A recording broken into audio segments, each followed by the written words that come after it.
Hi everyone, it's John Toomey here. I'm here at this wonderful conference to talk to you a little bit about preventing fatigue. This has been a bit of a hobby horse of mine now for about 8 years. I come out of a background in high performance in professional sport, mostly AFL, some cycling, cricket, and received a phone call one day from a good friend who owned a blast and drill company, blasting for coal mines around Australia. And he said to me, "What do you know about fatigue?" And he had a problem in his workforce with guys working 7, 12-hour shifts and then jumping in their cars and driving 9 hours to the Sunshine Coast. So that set me on a bit of a journey because, of course, in high-performance roles, fatigue is a tool that we use to elicit a response from the body. And so I started to do my homework on what was being taught about fatigue across industry, going to the major websites, occupational health and safety sites, industry sites like the Australian transport sites and mining sites. And I've got to tell you, I was gobsmacked by what wasn't there. And what I realised that everybody was talking about managing fatigue. In other words, an acceptance that it's a problem and you have to try and manage it somehow. And I thought, well, why wouldn't we just prevent fatigue? Because it's not difficult to prevent it at all. And so then I started to explore even further. And the thing that really knocked me out was the fact that there was so much in the information, well, so much that wasn't in the information being presented by these major sites. And I realised that I could really help industry. And so I coined the term fatigue prevention. And I rang my friend and I said, I don't want to do a talk on fatigue management. I want to do one on fatigue prevention. And just for a bit of fun, we Googled the term fatigue prevention and I got 2 results on Google. And both of those had nothing to do with what we were aiming to achieve. I just Googled fatigue prevention this morning and there was 167 million responses, 167 million. That's incredible. And so that led me down this path of really exploring what's going on and trying to help in some way so that we can really have an impact on industry and make workplaces safer. So I want to talk to you now. I'm going to share something with you that's going to give you an example of what I mean. Because in the early days, everything that was being presented was all about sleep. Everybody was talking about how important sleep is, and sleep is critical. And basically they were saying, the experts were telling us that if people were tired, it must have been because they weren't getting enough sleep. And so that was something that I thought, wow, that's so incredible, because oftentimes you see people who are at work and they've had their 8 or 9 hours sleep, but they're still showing signs of fatigue. And so I want to share with you probably what I think is the #1 cause of daytime fatigue. Now, I've been sharing this with workforces all across the world now for the last 7 or 8 years, even before that actually. And it's been amazing the impact that it's had. So let me talk to you right now. During the day, one of the key functions that your blood serves is to remove heat from the core of your body. Your body's generating enormous amounts of heat all the time. Now, your body has to get rid of that heat because if the heat accumulated, you would cook yourself. See, all of your organs are generating heat. When you're moving around, your muscles are generating heat. It's incredible. And the way your body gets rid of the heat is it traps it in molecules of water in your bloodstream. And those molecules of water are then deposited in your sweat glands, and it just travels, passes through your skin, evaporates into the atmosphere. The only time you ever notice it is if you're in a really humid environment and the perspiration coming through your skin can't evaporate and it accumulates as water on your skin. And also the water gets deposited from your blood into your lungs. And every time you breathe out, water vapour comes out in your expired air. That's what you use to clean your sunglasses. So all this water is leaving your body on a constant basis during the day, and it's all coming from your bloodstream. Now, your blood must replenish that water, and it does so by drawing water from your body's water tank. And most people don't realise that the body's water tank is actually the bowel. Now, if there's no water in your bowel and your blood can't replenish, it can't slow down the rate that it's giving water away, because it has to keep removing heat from your system. Otherwise, you would cook yourself. So as the day goes on and the water level's dropping and your blood volume is dropping, you then have a compromising of the efficiency of your circulation. And when that happens, you're not getting adequate blood flow to your brain. And when your brain's not getting enough blood, it's not getting enough oxygen. And so when you get to that point where you stop getting adequate oxygen, you then find yourself where you're suffering symptoms of that, and your body starts to readjust, and it switches on a reflex which is designed to enrich oxygen supply. And that reflex is a yawn. How many of you find yourself yawning at 10:30 in the morning? You see it all the time in workplaces. The reason people are yawning at 10:30 in the morning is not because they're tired, it's because they're dehydrated. Now, typically what happens with most people when they start yawning is they go looking for a pick-me-up. So they'll go looking for a cup of coffee or a soft drink, or they might convince themselves that their blood sugar's low and they need to have something sweet, and they're going to eat chocolate or cake or a donut or something. And they come back to their workstation and they feel a bit better. But the reason they feel better is because they walked somewhere, and the walking increased their blood pressure and got some blood back into the top of their head. And they got some oxygen back into their brain. So eventually the symptoms are going to come back. And when the symptoms do come back, the brain now goes for plan B.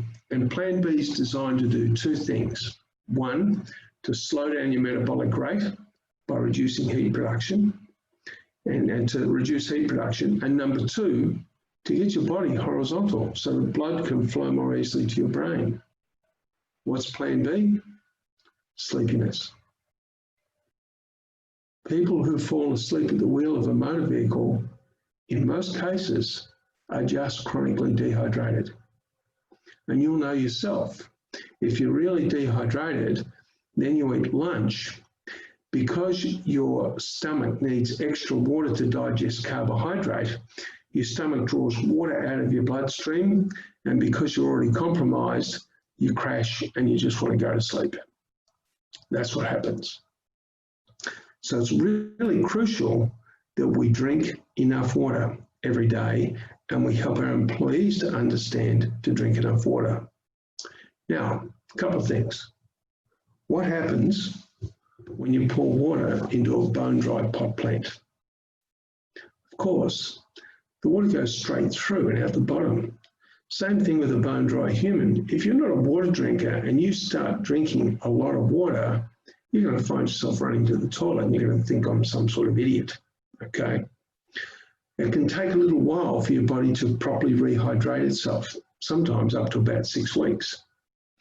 So the trick is to increase your water intake and gradually keep on increasing it until you find that hydration sweet spot. Now, the recommended daily intake that I offer to you is 1 litre of water for every 25 kilograms of body weight per day. So if you weigh 100 kilos, that means you've got to get really good at drinking 4 litres of water per day. Now, when you are really, really dehydrated, your body has to start rationing water around the system. And there's certain areas that don't get their water allotment. The hormone that your body uses to ration water around the system is called histamine. So when you're really dehydrated, you'll have high levels of histamine, and that's the reason why some people get hay fever. Just improving your hydration can be enough to take away symptoms of hay fever. Now, when you're dehydrated and you're rationing water, one of the things your body slows down is urine production. You're not producing much urine because there's not enough spare water to do so. So when you do eventually pass that urine, it's concentrated and it's dark in colour. You know yourself, after a big night out on the terps, the next morning your urine is like bright orange in colour because the alcohol has dehydrated you so much. Your urine really should be watercoloured. And so when you wake up in the morning, you are at your most dehydrated. You've been under a doona all night, you might sleep next to another person. And so with that, you have this thing where you've expelled all this water during the night, with evaporation and expiration, and you haven't replaced any. So when you wake in the morning, you're very dehydrated. So the trick is to drink 25% of your daily water requirement as soon as your feet hit the floor, before you do anything else. Now I have a question that says, are you saying pure water? So basically, yes, I am. If you're drinking juice, the sugar in the juice is actually going to stop it at your stomach, and then your stomach is actually going to draw water out of your bloodstream to dilute the juice to get it through your stomach. So I'm talking about pure water here. Soft drink's not an option, and hopefully we'll get some time to talk about that later. Herbal teas are fine. They can be a replacement for your water. Beer definitely doesn't qualify. Neither does chocolate flavoured milk. We're talking about pure water here. So when you wake up in the morning, you are really, you've got to drink 25% of your daily water intake. Now, you might think that's, wow, how can I do that? Especially if you're a 100 kilo person, I'm talking about a litre of water here. You'll just get really good at it, and it's something that you'll master, and it'll become one of the inflexible disciplines of your life. Now, when you're in the heat, you're working in a really hot environment, or if you've been physically training, you're losing a lot more water, so you're going to need to drink a lot more water. How much? Well, how long's a piece of string? I'm going to give you one guideline that'll help you here. You should be taking a really big urination every 2 to 3 hours at maximum, and that urine should be watercoloured. So as you're working during the day, you've got to drink enough water to make sure that you need to go and take a big urination every 2 or 3 hours. And if you're working with somebody and you notice that they haven't gone to the bathroom for a long time, then you know that they're dehydrated, and then they are dangerous. Because when you're dehydrated, just a 2% drop in dehydration can impact your capacity to make decisions. So it's pretty crucial to make sure that the people around you are really well hydrated. Now, just to give you a little bit of an idea here, you can lose, especially in some of those really hot Australian summer days, you're working outdoors, you can lose enormous amounts of water. I worked with the crews, the Fulton Hogan crews, who were looking after highway maintenance out in the north of South Australia. And that gets a little bit warm out here in summer. And some of these guys, by 4 o'clock in the afternoon, their urine was bright orange in colour, and they'd already drunk 15 litres of water. So, drinking water for people in hot environments has got to become a practiced skill, something they've got to get good at. In the Hawaiian Ironman triathlon, the athletes swim 3.8 kilometres in the ocean in the early morning, and then they cycle 180 kilometres out and back across the lava flats. And then they run a marathon, 42.195 kilometres. Before they're allowed out in that marathon course, though, they have to get on the scales. And if they've dropped more than 10% of their body weight, they get pulled out of the race. And a small percentage of people do get pulled out of the race because of that. Now, can you imagine dropping 10% of your body weight in a few hours or a day? Some of you do, and you don't even realise it's happened. So, getting your employees to really load up, make sure they've got a really good water supply. I always suggest a really good, strong stainless steel 2-litre water bottle on summer's days, to make sure that your workforce are properly hydrating themselves. Every now and then, somebody says to me, oh, I don't like water. It's a bit like saying you don't like the smell of air, really. But what you can do to flavour your water is perhaps squeeze some lemon juice into it, a little bit of apple cider vinegar if you like something tangy, or drop a couple of tea bags into it. Ginger tea, peppermint tea, lemongrass tea, rosehip tea, any of those sorts of teas to give the water a little bit of flavour. And the final point is that when you are drinking enormous amounts of water on those hot days, and say you're drinking 10 plus litres, you're going to need to replace minerals. And that's when you use things like hydrolyte. That's a good supplement to use. I prefer just using a bit of Celtic sea salt in a little bit of water. Sports drinks, be mindful of those. The marketplace for those drinks is kids. When I worked in high performance roles in football, we had the sponsorship from the sports drink companies, but we rarely used it. We just drank water.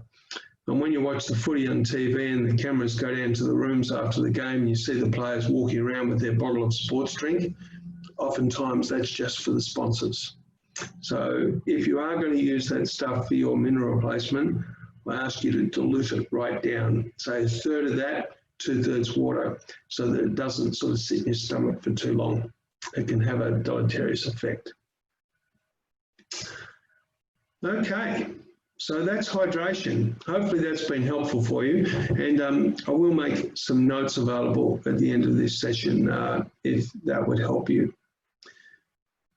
The next thing I want to talk about is what relates to the ability to oxygenate your body. So when your body is fully oxygenated, you're energetic, you're good. When your oxygenation is poor, you feel flat and lethargic. I don't know whether you've ever been at high altitude. I remember once I went to visit the Olympic Training Center at Colorado Springs in the US. And that place is up high. And I got up early in the morning and left my hotel and went out for a run. And I was running down the street and I thought, what's wrong with me? I feel like I'm going to die. And I was running really slow and I was panting and carrying on like somebody had never trained. And I realized I was at altitude. I just could not get enough oxygen in. And so when your body's not oxygenating very well, you're going to struggle.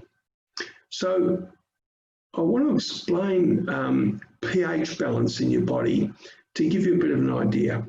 So if you have a swimming pool, it's really important that the pH of the pool be set at the right level before people swim in it. The pH scale goes from 0, that's the acid end, through to 14, that's the alkaline end. And in the middle, 7 is neutral. A swimming pool should be set at 7.4, that's ideal.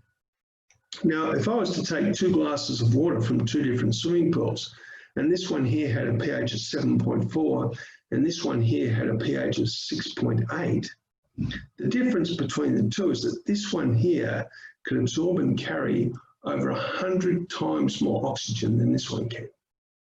100 times. And you see, when the pH of your swimming pool drops, the oxygen level in the water plummets. And then all of those microbes, the anaerobic life forms, anaerobic means without oxygen, anaerobic bacteria, viruses, funguses, molds, and parasites all start to propagate in your pool and people get sick, okay? So keeping your pool pH at 7.4 is critical. Now, how does this relate to the human body? Well, it's pretty much the same. See, your arterial blood has a pH of 7.4. That's the bright red blood that's flowing from your heart going out to your extremities. The venous blood, which is the darker blood coming back to your heart, it's got a pH of 7.35. And the rest of your body fluids, the intracellular fluids and the extracellular fluids, their pH is down around 7 to 7.2. What would happen to you if the pH of your arterial blood dropped from 7.4 to 7.2? You'd be dead. It's a very small margin for error. So maintaining the pH of your blood is crucial. Now, if you do the right thing, it's not hard to do, but we do so many things that really compromise the pH of our blood, and it puts a stress on our bodies and it sucks our energy levels away. And here's the first one: snoring. Sleep apnea, even worse. So when you're snoring and you have sleep apnea, what happens is you tend to blow off too much carbon dioxide. And when you blow off too much carbon dioxide, the blood pH drops, and it can drop from 7.4 to 7.39, 7.385. And you walk around during the day feeling like crap. This needs to be addressed. Otherwise, you're battling with feeling fatigued all the time. Now, a lot of men and some women have got a snoring problem that they think won't go away. They go and get CPAP machines, some of them, and yes, they're helpful, but you can actually fix the problem. But it takes a bit of work. There's a wonderful program that's available called the Buteyko breathing technique, Buteyko. It was invented by a Russian doctor 100 years ago. And he used it to help people correct their breathing mechanics. Because what happens with most people who suffer from sleep apnea or snoring, they're mouth breathers. And they've changed their breathing mechanics and they blow off too much carbon dioxide. Same thing with asthmatics. I was one who was a chronic asthmatic in my life. I discovered the Buteyko program 18 years ago. I used it and I've never wheezed a single breath since. I don't have asthma anymore. And I've known plenty of people who've cured their sleep apnea and their snoring by taking on this program. Now, I've got to say to you, it's probably the hardest thing I ever did. Man, it was challenging to do this program, but it worked. And I found that after about 2 or 3 days, it started to get easier because I had to do a routine for 20 minutes every morning and every night. And it took about 14 days and it landed. So it's pretty cool. Buteyko, if you Google it, there's Buteyko practitioners all over the place.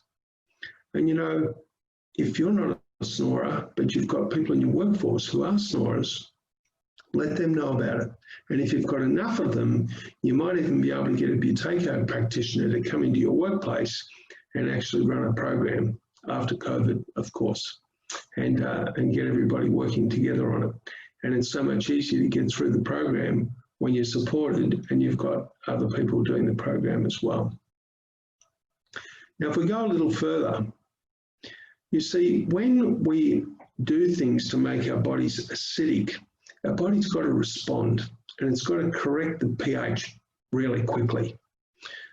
There's 2 ways it does it. First, your pancreas releases bicarbonates into your system. You know, the sodium bicarb you've got in the cupboard at home, it's basically that, and it's very alkaline and it neutralizes acid. But the pancreas needs copious volumes of water to be able to do that. So if you're dehydrated and your pancreas can't help out, then you're really at the effect of acidity. Now, if it's too much, your stomach won't empty and it'll hold on and it'll eventually start pushing back the other way. Some of you call that heartburn or reflux. That's all that is. That is a condition that's created by chronic dehydration. If you get your water intake up, those gastric problems should go away. But if the acid gets through into your system, into your small intestine and into your bloodstream, your blood then has to do what it needs to do to neutralize the acid. And it uses your bones for that and starts leaching calcium phosphate out of your bones. And it uses the phosphate to neutralize the acid and it dumps the calcium. And people say, where does that calcium end up? Well, it actually ends up in the walls of your arteries. It's calcium that creates heart disease, not cholesterol. It's never been cholesterol. It's calcium. And as calcium builds up in your arteries, because your body's so acidic, they eventually shrink and you get a blood clot in there and it blocks it. Now, just recently, there's been some wonderful research that's come out, and it's really just backed up stuff we've known for a very long time. If you're not sure if you've got heart disease or not, go and get a coronary calcium score. Coronary calcium score is a test that your doctor can book you in for. It's not covered by Medicare. God knows why. It should be. And I reckon it won't be long before there'll be enough pressure on the government to cover it. But they basically put you through a CAT scan and they check and they tell you whether there's any calcium built up around your arteries in your heart, and they tell you how much. They actually give you a percentage score of your risk of heart disease. You know, some people go and get their coronary calcium score done, and the doctor gets the results and says, well, goodbye, don't come back, you're never going to have a heart disease. Where in others, they've got a critical problem that needs to be fixed. But this whole calcium buildup is related to the acidity that you build up in your body. And this happens during the day. Often it's because of your diet and also because of your stress. And we'll talk about that a little bit later. But I want to tell you about an experiment that was done, and I might break your heart with this, but, well, an experiment that was done over 45 years ago at University of Washington. These researchers got a 45-litre drum. Now, the reason they chose 45 litres is because the human body is 70% water. And back in the early mid-1970s, it was considered that the average human being weighed 63 kilos. I think it's gone up a little bit since then. 70% of 63 is 45. So there they are, they've got their 45-litre drum, and they fill it up with water, and they set the pH to 7.4, same as the blood. 150 ml glass, so 2/3 of a can of Coca-Cola. And they poured it into that drum, gave it a stir, let it settle, and remeasured the pH. And the new pH is 4.6. Since then, it's been tested again, and it's very similar with Diet Cokes, no sugar Cokes. But it's not just Coke, it's all soft drink. And you know, when I was a kid, I lived on a dairy farm outside Toowoomba, and we used to go into town on Sundays, and about every third Sunday, my mum would agree to my dad stopping at the pub on the way home for a beer and say good day to some blokes. And he would buy us a 5-ounce glass of pink lemonade. That was my soft drink a lot when I was a kid. Nowadays, you see young kids going to school with 2-litre bottles of soft drink in their backpacks.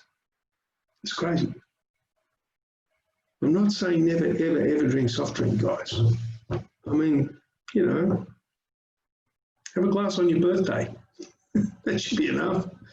Seriously, we've got to get off the soft drink bandwagon. And if you want your workplace to be to be safe, you've got to get rid of soft drinks. Now, I can tell you a bit later on what you can replace it with. But this is such an issue. You know, people are drinking soft drink to quench their thirst when it's not hydrating them. It's crazy. Don't get me started on energy drinks. They're 10 times worse. I mean, seriously, if I was running any sort of heavy industry work site, I would not allow energy drinks anywhere near it. I get calls from Western Australia, you know, safety guys saying to me, man, you've got to come up here. We've got young guys here, they turn up for their shifts, and inside their dongles, they've got these bar fridges that are just chock full of energy drinks. It's a drug. It's crazy. It's not safe. Because these guys drink this stuff to quench their thirst, and progressively they're becoming more and more dehydrated as the day goes on. So that's up to you with your safety policies. But the thing is, you can't just dump that on people. We actually need to educate them. And when you educate your people, they make their own decisions. I've seen it time and time and time again on work sites, where it's the workers who make the decision to remove the vending machines from the site. And that's pretty cool. So all of this, you know, acidity, same thing, junk food, fast food, all these things generate incredible acidity in the body. The things that make the body alkaline are the good, fresh, naturally produced foods. And probably this is the direction for all of us now in society. We're starting to realise that the health of the nation is not what we thought it was. And when the coronavirus appeared, governments were frightened that our healthcare systems would be overwhelmed because they were already at breaking point with so many people suffering from so many illnesses. And, you know, I do travel normally a lot, probably go to America 6, 7, 8 times a year and speak at conferences. And one of the gentlemen I've met a couple of times at conferences is Richard Carmona. He is the 17th Surgeon General of the United States. And at a conference, I was blown away. He said, the US spends 19% of GDP on healthcare, and 80% of that is spent treating completely preventable diseases. And when somebody asked him what those preventable diseases are, he said heart disease, type 2 diabetes, high blood pressure, and most cancers. So this stuff that creates fatigue also creates disease in the long term. So we're really talking about approaches that really help to improve the well-being of your people, reduce their risk of disease, whilst we're reducing their risk of fatigue. Now I'm going to finish this session with one other point, and this is more what's going on in people's minds. If you put your fist and your hand together like that, you push that way with your fist and you push that way with your hand. Now if you push equally with both, and if I got you to sit there for the next couple of hours and got you to keep pushing and pushing and pushing, eventually you would hit exhaustion. You'd be totally fatigued. Well, this is what most people, or a lot of people, are doing to themselves in their minds. Because what happens is they apply for their job. You applied for your job. You went looking and you found a job you thought would be really good for you. You put in your application. You did your due diligence. You fronted up for your interviews. You sold yourself really well because you wanted the job. And now you've got it. And when you start out, it's great. You enjoy the people you meet. You enjoy what you're learning on the job. You're enjoying the challenge, the exciting projects. Everything's great. Until it starts to become normal. Then it can start to become a little bit mundane. And it all of a sudden becomes a bit of a routine and a bit ritualistic, getting up each day and going to work.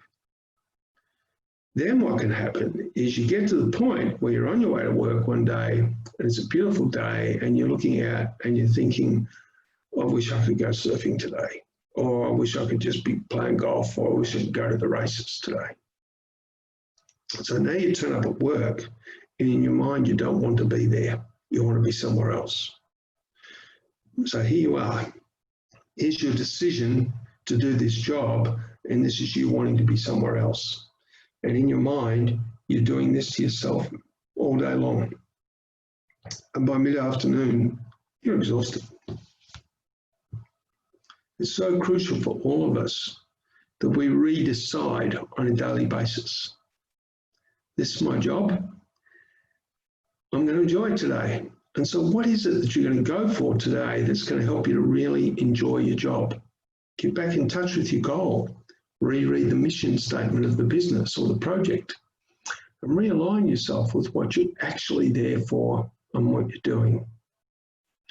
This is why toolbox talks can be really cool, because you can really get your teams fired up and aligned with something that's much bigger than their own selfish interests. For example, you know, I've done toolbox talks on level crossing removal projects. And, you know, a big thing we look at is the fact that when these guys are done, the whole community around that, where that level crossing was, is going to be a better place. And when the whole project's done, the people who live around where they are right now are going to be able to get to and from work much quicker. They're going to get more time with their families, and they're going to be able to spend more time in the community.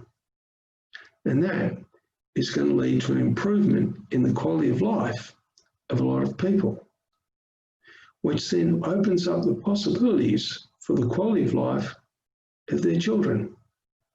And those kids can grow up in a family where mum and dad are home more, where mum and dad have got some time to contribute to the community, and where, as a family, they can be a little bit more bonded, as opposed to the situation now where oftentimes parents are away from home enormous amounts, stuck in traffic, getting home frustrated because they had to stand up on the train the whole way home because there was no seat. These guys know that when their job is done, the quality of life in the city will be better.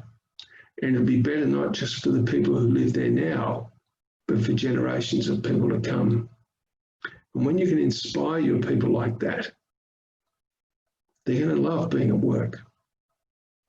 So that's it for this session. Come back a bit later at 3:20, I think, and let's talk a little bit more about fatigue. And please bring your questions and type them in, and I'll try and answer them for you. Take care.